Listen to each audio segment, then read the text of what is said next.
You got me out of bed. That was a huge feat. I'm so happy you're out of bed. Okay. Where are we going to start? Because you've had a week. I don't know. I'm dying right now. You wanted to talk about the fullest tea bags. Tea bags.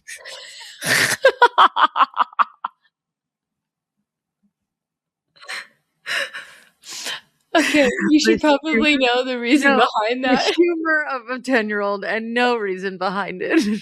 I mean, there is, but all moms should know that. Anyways, the fullest saffron tea, they come in individual packets. There's my, what do you call it? Millennial find of the week.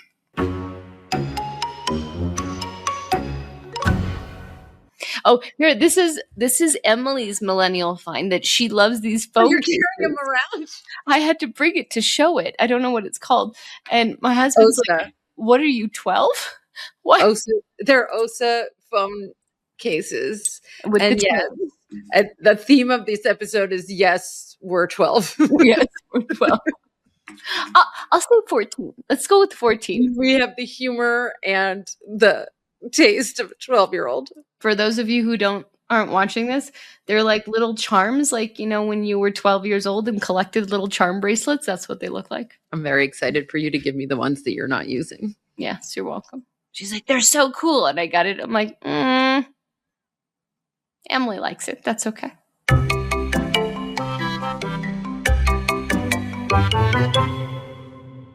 Talked about this week that I finally got over all of the stuff that I was going through. Well, you know, I think the thymosin alpha peptide is finally helping me. But then I get over it, and then one kid starts to get a cold. Then the next kid gets the flu. Then I test them. All three of us had something completely different. The 7-year-old had rhinovirus. The 3.5-year-old had flu A, and I had coronavirus. I know, which I was like, oh my God, you had COVID? And you're like, no, idiot. I love you. Coronavirus is like the common cold too. It's also different. It's just a viral cold. It's not the 19 version. It's the other one. Not the COVID-19. No. Anyways, I haven't slept. I can like handle not sleeping, but not too many days in a row. And I haven't pulled an all-nighter since college. So that was one for the books when I had to take her to the hospital because her oxygen was dropping too much. It's hard because we're at altitude, and my husband got nervous, so we took her into the hospital. I told them everything we did, and they're like, well, what do you want us to do? Like, you did everything. So they just gave her oxygen, and we were monitoring. The good thing is they did suction a lot. The suction that they have is much more powerful than now you'll be buying that suction for your house? Pretty much. I mean, I have the oxygen machine now that it's like the continuous oxygen that humidifies, because the problem is I've learned if you have an oxygen machine, it doesn't humidify the oxygen, which can cause the child to dry out, which makes it worse for their lungs. But I did speak to an expert, Dr. Carrie Nadeau, about this. We're going to have her on the podcast. She's the leading expert in microplastics, nanoplastics, PFAS, everything. She's brilliant. She's board certified in pediatrics and allergy and immunology, everything. And she was the one who did all the research with allergies and stuff and exposure therapy and everything like that with that. My point being is she was telling us a lot of interesting things about PurellA is not my favorite thing because like a lot of PurellA hand sanitizers are full of crap, but she's like, make sure to get the ones that don't have any added fragrance or anything like that. So of course I'm beyond. Pause. The reason she likes PurellA is because it's 70% ethyl alcohol. Correct. And 70% ethyl alcohol. Other hand sanitizers don't have that 70%, but you can make your own, which is what you can look in my Amazon cart, says you keep, snooping through my Amazon cart. Everyone loves my snooping. It's snooping. I'm looking at stories. She's like, I had no stories, so I went into your Amazon cart. Like, I can go rogue at all time. So 70% ethyl alcohol is what's shown to kill viruses. And the problem is hand washing actually only kills about 50%, which I was not aware of. You've been telling everyone hand washing over PurellA. So you had to call people and correct yourself. Correct, I did. And, I learn, I make mistakes. Great lesson in parenting.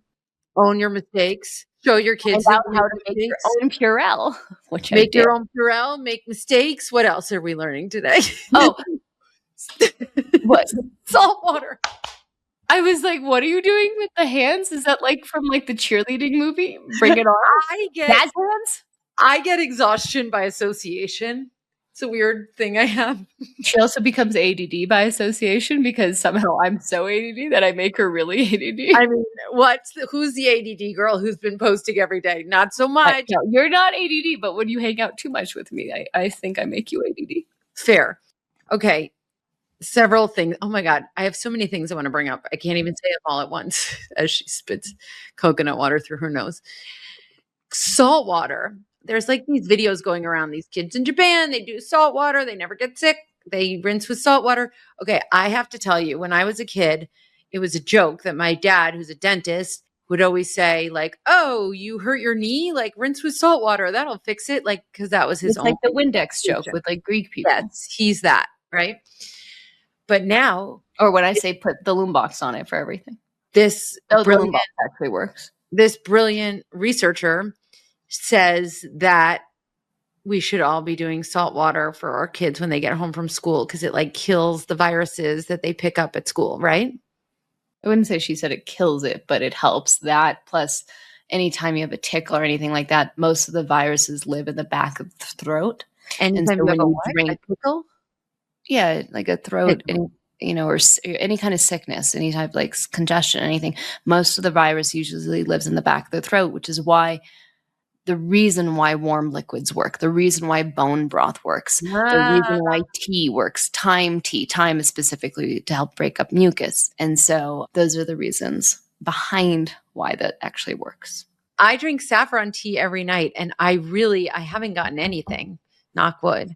I have not read any research studies that show that saffron helps with immunity in terms of not getting sick. I've seen it help with depression. I've seen it help with some studies with attention and cognition, but that's about it. That's working for me. I'm very happy. I think it's most likely the sauna, that you're going in the sauna and sweating. I haven't been doing it as much, but yes, You still do it. You still do it more than most people. Okay, so for anyone out there, I'm making my own PurellA. Is that a Reels too? I ordered stuff to make my own PurellA, and I'm going to put it in a glass bottle because, I don't do microplastics, and hence, did I tell you? 3 times she tested it. Tell everybody. Oh, sorry. I'm helping with this study with microplastics, and it's going to be a really huge study, like basically how everybody questioned like tobacco back in the day, saying, "Oh, it doesn't cause cancer, nothing's wrong with it." And the same thing, they're saying microplastics, it doesn't cause anything.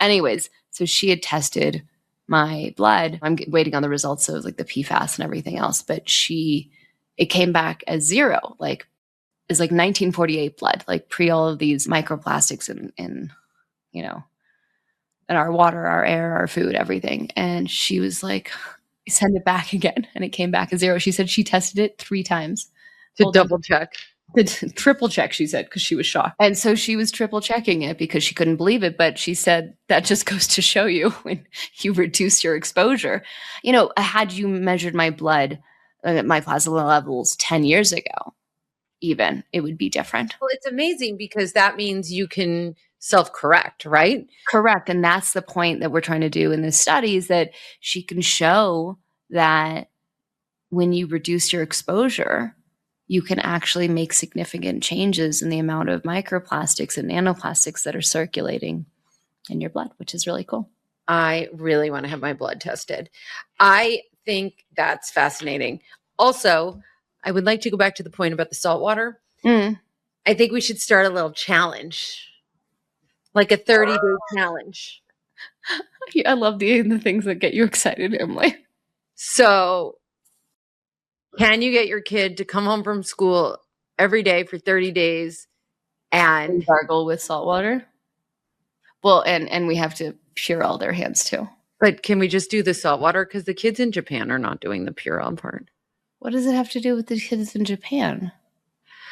It's a viral video going around right now about kids in Japan who gargle with salt water, and that's why they're not getting as sick as the kids in America every day when they get home from school. Can you send me the study instead of the viral video so I can?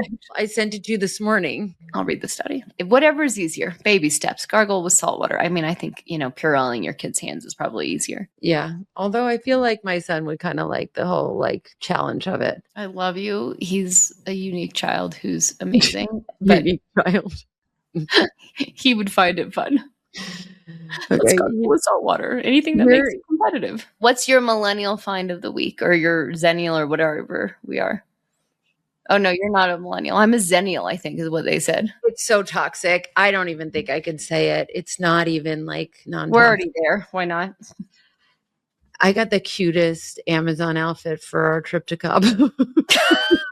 Even our friend Nikki was like, send me the link. That's cute. Nikki still uses like Clorox. It's like, I don't care. And Crest toothpaste. 80-20. Like, not all my like beachwear outfits are going to be organic. I don't even think None your of beachwear outfits Mine are aren't organic. either. I also tell people like the things that are most important are like, your underwear, your bra, your socks. Oh my God. We get the craziest DMs. Like, someone asked us, what sled are you using? Like, that doesn't have PFAS. Sled? Everybody's at a different point in their journey. You Yes. get to the point where you've covered everything in your house that's not plastic. You're now going outside to your sleds. Let's put some sunshine in your heart today. Emily's also tired. It's exhaustion by association. I told you. Is there anything helpful in this podcast that we've actually talked about?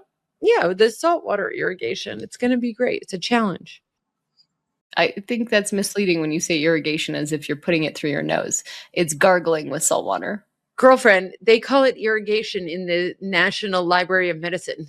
I believe that, but I don't want people to be confused because usually when they say like irrigate like through your nose is what I would think of. Yeah, through your mouth. In your mouth. Gargle with salt water in your mouth. Warm salt water. That's right. Warm things kill the virus, which is hence why if you have a fever, you don't want to get rid of the fever when you have an infection, unless it's like too high and jumping too high. My husband just said, "Did you call her girlfriend?" I say that sometimes. It's like Hi, other husband. It's a new phrase. I'm goodbye. I love you. We love you. This podcast does not constitute medical advice or recommendation. Please consult your doctor.